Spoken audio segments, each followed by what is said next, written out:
My wife made me drive alone to her parents' party. I found out why on the highway. It started as a small argument, the kind you think you'll forget by morning. But it ended up being the reason my entire life unraveled in a single night. My name is Daniel Reed, and I thought I knew my wife, Emily, better than anyone. We had been married for 8 years. We had built a home together, shared dreams, fought our battles side by side. Or at least, I thought we did. The truth is, the cracks were already there. I just wasn't looking closely enough to see them. It was a Thursday evening when Emily reminded me about her parents' 40th anniversary party. She'd been talking about it for weeks, how important it was, how her mom had been planning every detail down to the centerpieces. I was ready to go, of course. I even took the day off work so we could leave early together. But that morning, Emily announced we'd be taking separate cars. She said she needed to run some errands before heading over. I asked what errands could be so important that we couldn't just ride together. She just smiled tightly and said, "Dan, it's easier this way. I'll meet you there." Something about her tone made my stomach twist, but I didn't push it. Maybe she wanted time alone to think, or maybe she was stressed about the party. We'd both been under pressure lately. So I kissed her on the cheek, grabbed my keys, and told her I'd see her at her parents' house by 6. It was raining that afternoon. Not a heavy downpour, but the kind of steady drizzle that makes the road look like dark glass. Traffic was light as I headed toward the highway. I turned on the radio, trying to distract myself from the nagging voice in my head, asking why she'd really wanted to drive. Separately, I had just merged into the middle lane when I noticed a familiar car a few hundred feet ahead. Emily's silver Honda Civic. At first I smiled. Maybe she'd left earlier than planned, and we just happened to be going the same way. But then I saw it. Her car wasn't heading toward her parents' exit. It was drifting toward the opposite direction. I frowned, checking my mental map. Her parents lived north of the city, but she was heading toward the westbound off-ramp, the one that led to a string of small motels and an industrial area. My chest tightened. Maybe she was making a quick stop. Maybe she was lost. Or maybe this was the errand she didn't want to explain. I told myself not to overthink it, but something in me snapped.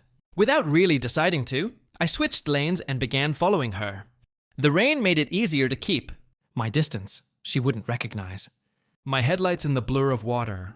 She drove for another 10 minutes, then turned into the parking lot of a roadside diner.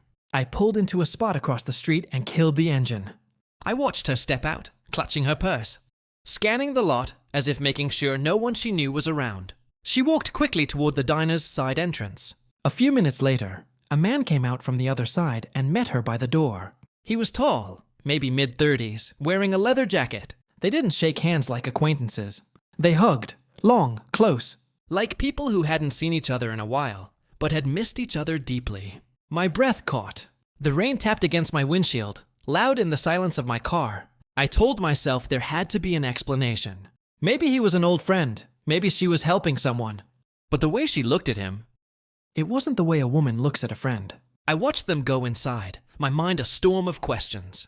Part of me wanted to burst in and demand answers, but another part told me to wait. So I waited. 10 minutes passed, then 20. The rain slowed, and I could feel my pulse in my throat. When they finally came out, they were laughing like nothing in the world could touch them. He placed his hand on her back in that intimate way you only do when you've crossed a line. They stood by her car for a moment. He leaned in close and whispered something that made her smile. Then they kissed. Not a peck, not a hesitant brush. A slow, deliberate kiss. My stomach turned to ice. I gripped the steering wheel so hard my knuckles ached. I wanted to be wrong, to tell myself my eyes were lying. But the truth was there, plain as day. My wife was meeting another man before her parents. Anniversary party. A party I was supposed to attend with her. Smiling at her family, pretending everything was perfect.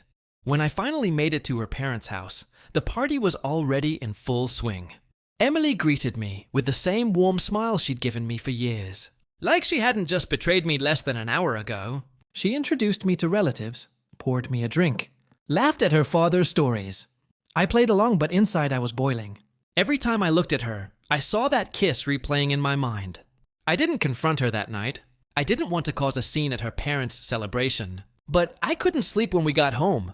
I lay there in the dark, staring at the ceiling, wondering how many times this had happened. The next day, when she left for groceries, I followed her again. She didn't go to the store. She went back to the same apartment complex. This time, she stayed for 2 hours. When she came home, I was waiting at the kitchen table. "Who is he?" I asked.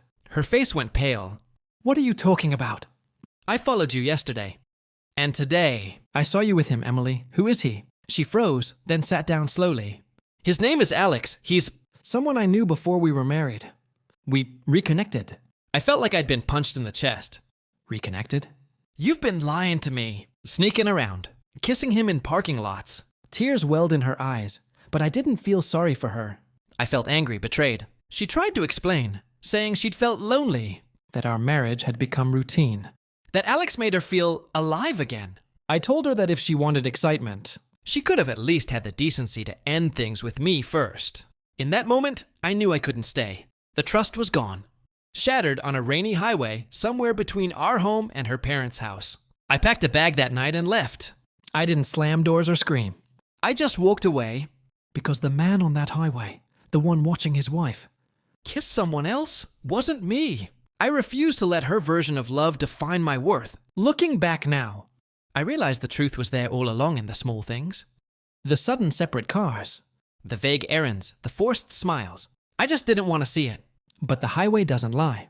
And once you've seen the truth, you can't unsee it.